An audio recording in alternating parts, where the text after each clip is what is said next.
it is signed, now it should be implemented. So these are going to be just exercises in futility, PR exercise. Cabinet secretaries are in this. That tells you that there's a complete takeover. A complete takeover. When you have a company and you own 50% of the shares, you own 51% of the shares, and another person has 49, this company belongs to who? To the 51%, correct? And that is why we were fighting that Safaricom ought not to have been sold, should not be sold. Because we know that this Nairobi is going to run under the leadership of President Ruto. Now the next question is, what intention do they have with Nairobi? What is it that they want to do in 1 year that was never done in 4 years? What is it? What is it that they want to do in 1 year? So it means that these are just corruption scandals that is going to come up. There's going to be pilferage of money. And clearly, the governor is already satisfied. The governor is one of the billionaires now in this city. It is quite unfortunate that he's a governor and he has created a billionaire in himself instead of creating several millionaires within Nairobi County. Yes. Ndio. Rais anasisitiza kwa sasa, anazungumza ile anasema kwamba hawajachukua kaunti ya Nairobi, kwamba wameshirikiana tu katika kufanikisha majukumu ya kaunti ya Nairobi. Hili maoni yako yepi kuhusiana na hilo? Pili, kuna hili swala la uwajibikaji. Iwapo serikali ya kitaifa itatoa shilingi bilioni 80 kwa serikali kwa kaunti ya Nairobi, je, vipi uwajibikaji utafanyika? Utafanywa na bunge la kitaifa ama seneti ama itakuwa na kaunti? It becomes a problem if I... Yes.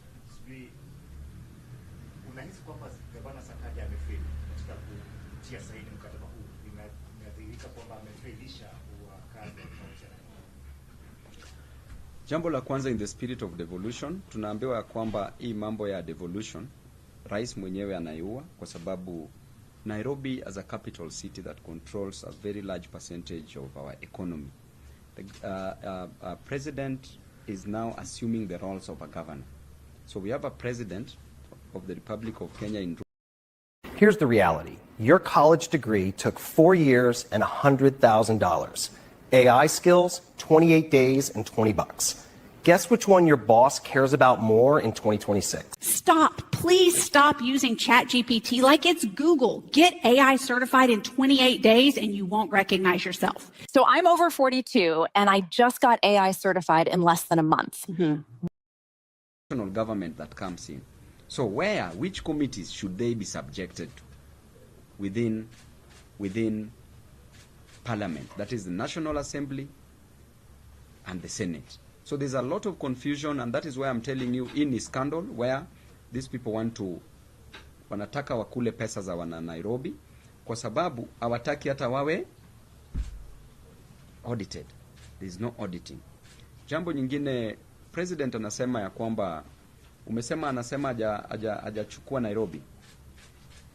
The moment aliita governor, wakakubaliana na wakaforma committee. Hii ni a new NMS. So kusema anataka kuweka 80 billion is neither here nor there.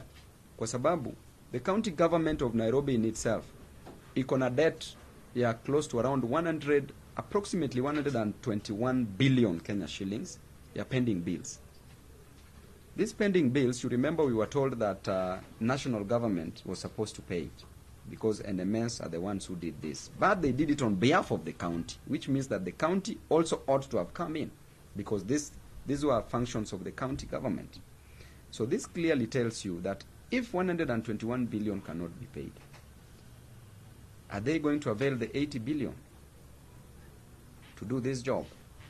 And up to now, the last 4 years, 80 billion was not availed for Nairobians to do something. Are they going to work on it?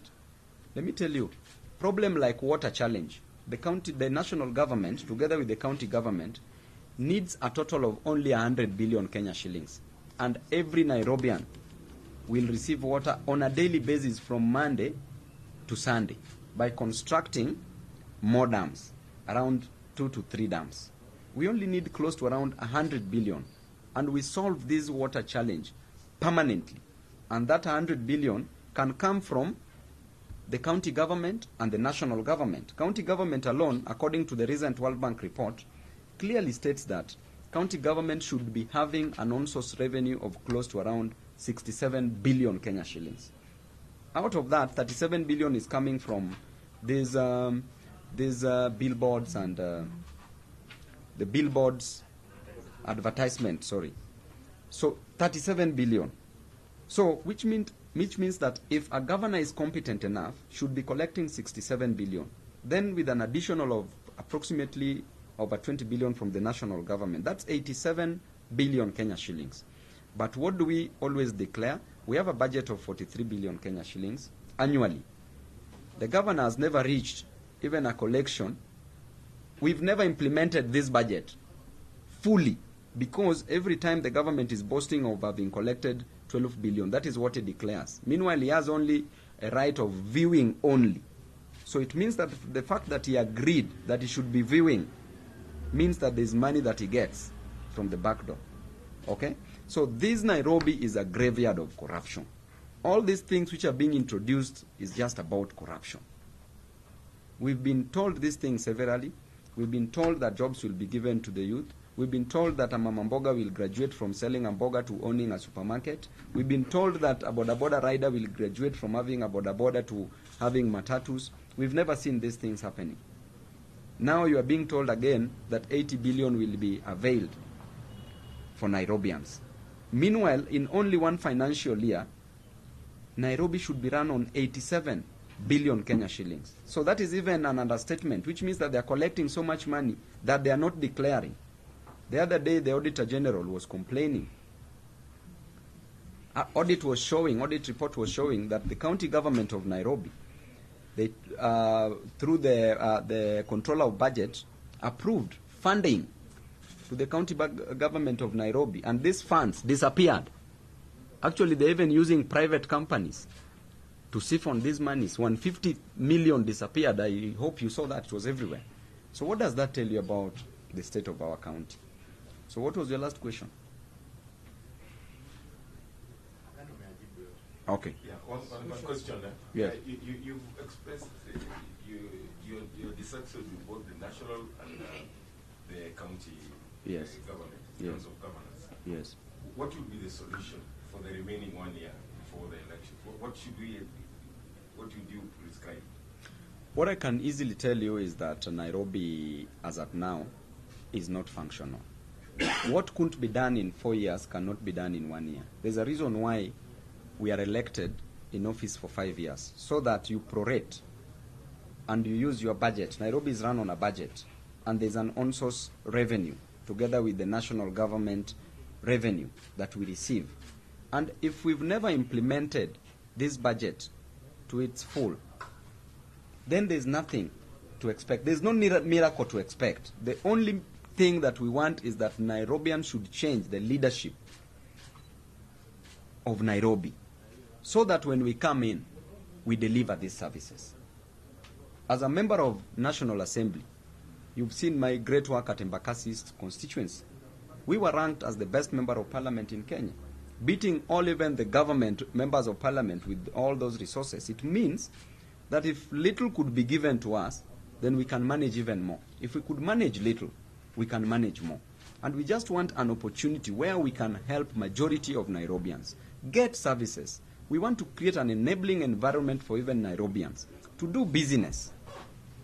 This idea of making these licenses too expensive, exorbitant, for no reason. You are even getting little revenue. When you go by the demand and supply curve, you'll get little revenue, because when you put the values to be so high for licenses, then it means the demand will be low. People will be starting their own businesses without even taking licenses. But when the prices are low, the demand will be so high. So Nairobi needs brains, not dimples. Yes, Mudoka. Okay. Are you aware of any discussions to challenge this Govt and your support any petition to try to stop this so-called mosquito? Of course, there should be no illegality in running a government, a county government, a national government. This is an illegality. An illegality has been committed. So definitely I would support any petition that is taken before any competent court of law so that Nairobians can be given what rightfully belongs to them. Nairobi has money because governor has been collecting money. Where is this money going to? He's only celebrating that I've served now 60 million plates. Honestly. Do we want to... What is happening with this Nairobi? Eh? As we feed the stomach, we need to feed the brains. Because we need to feed the governor's brains. Because he's confused. So we are not fighting the school feeding program, but we will do it in a better way, where no parent will even give 5 shillings. Because that 5 shillings in a year, for the total parents, kids in the school, amounts to approximately 200 million per year. Where does that money go to? The French money, French government, money from the French government. Where does it go to? Over 150 million Kenya shillings. The 4 billion that was set aside for it. So we look at what is happening, honestly. Leto, with 4 billion, how many jobs can you create in Nairobi? To be honest. Mheshimiwa, we agree there are challenges in Nairobi, very unique challenges. And one would want to know what would have been the solution, if not then cooperation between national government and the county government. Is it impeachment? Kwa majina naitwa Ronald Lutuki Nyanga. I am the owner of Oasis Agrovet Magena. Mpaka vile tulikuja kukutana na Avenues na Victor ki-advise, alafu at the same time nikitaka kitu namuuliza, nikitaka kuuliza swali namuuliza Victor. Kuna supplier wangu mwenye ananipea vitu anaitwa Enokem. So through him nikawajua nyinyi. Avenues tumekaa na wao kama sasa hivi nimechukua loan mara 3, hii yangu ni ya 4 sasa. The challenges yenye huwa tunapitia sisi kama ukienda pale City Market, there's garbage everywhere. You say, garbage, I want it to be cleaned. Is that a unique challenge? Sweeping and collecting garbage. Is it a unique challenge, Leto? Yani you say, I want to create jobs for Nairobians. Is it unique? To be honest. He's the greatest cartel because this is the man who has stolen money meant for Nairobians. And you know, you've seen all this. The DCI at one particular point had recommended that this person was supposed to be arrested. Actually, the file is with the DPP. I don't know why the DPP is sitting on this file. Let me tell you, my brother. Nairobi, the problem is the governor. Me as Babu Owino, if I want to finish even 100 cartels at a go, I've been elected as a governor. You have the people. You have the instruments of power.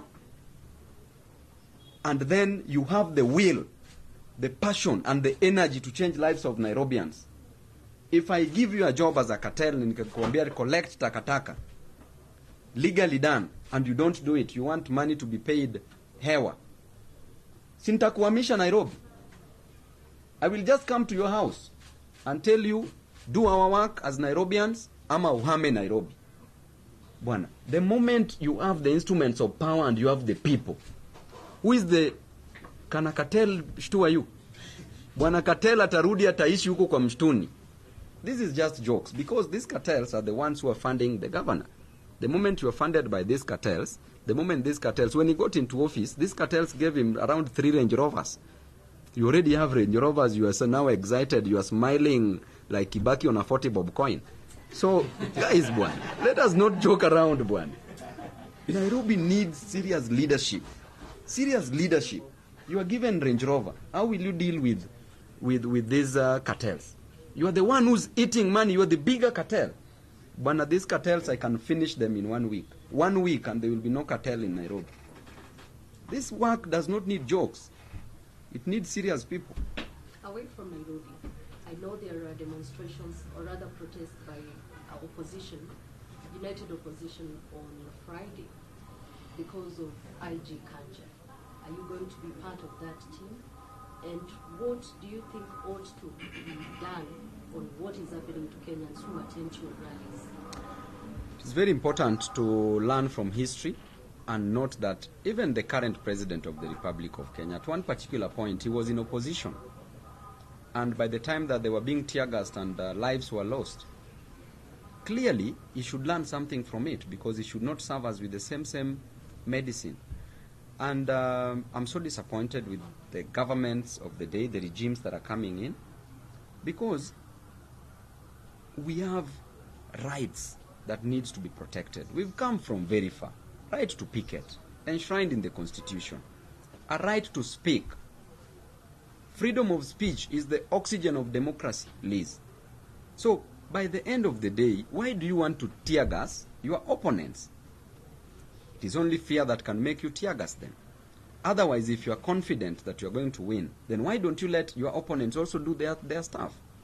Why do you tear gas people in a church? Why do you kill? We went to Kajiado, Kitengela, a very peaceful rally, then police starts rioting just next to us.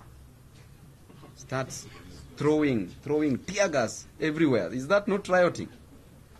And then killing a person, an innocent Kenyan, whose only mistake was to come and listen to the solutions that we were giving, whose only mistake is to protest against high cost of living, whose only mistake is to protest against unemployment, whose only mistake is that he doesn't have money to pay fees for his kids, to pay rent and to buy food.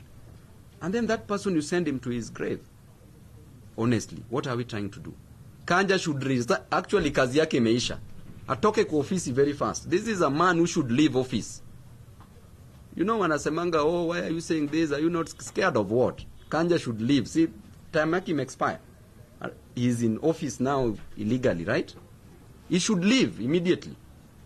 So I support this demonstration. Na huwa nasema, hii nchi yetu. Liz, nini litoa wazungu hapa Kenya? Maandamano. Si ni kweli? Nini lileta multipartyism? Watu wa media tuongee, mnajua hizi vitu mko na records. Nini ilileta multipartyism? Nini imeweka Mbadi kwa ofisi?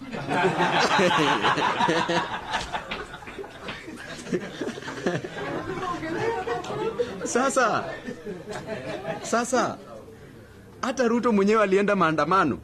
Si ni kweli? So mambo yangu naenda kupanga. Of course mimi ni king of maandamano, my brother. Hakuna maandamano yote nimewahi fanyika hii Nairobi yenye sijawahi organize. So which means I'm always at the top.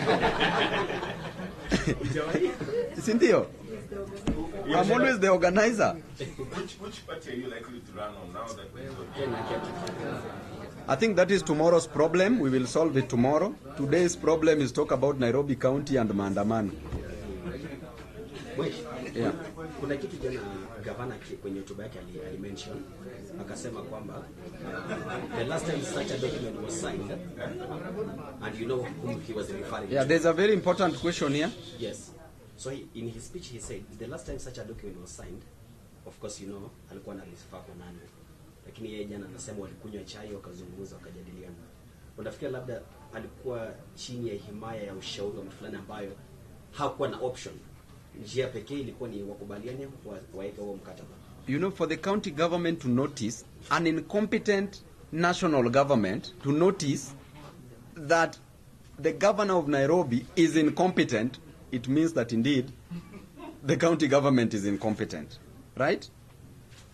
So the idea of signing is coming as a result of trying to help Sakaja from these challenges, because he's already incompetent. He can't deliver. A person who signs, it doesn't matter where you sign it, on a tree, under the bed, in your own house, and you present it to State House, or hiding, you've signed it, meaning that you've already said that this work is too heavy, I can't manage it, and therefore help me manage. Ona wamepatia hata prime cabinet. Look at people the way they are incompetent. Ati ndio sasa watakuwa governors wa Nairobi. Honestly, we are joking, my brother. I think we are joking. Nairobians, Kenyans, please, as you are going to elect your leaders, look at these leaders well. Don't just elect leaders because time has come for you to eat. Elect leaders who are going to work for you. Get to know how did these leaders perform from before. You will know. And based on that, do not bring back leaders who are not competent because you are joking around with your own future. Tumemaliza? Thank you. Asanteni sana.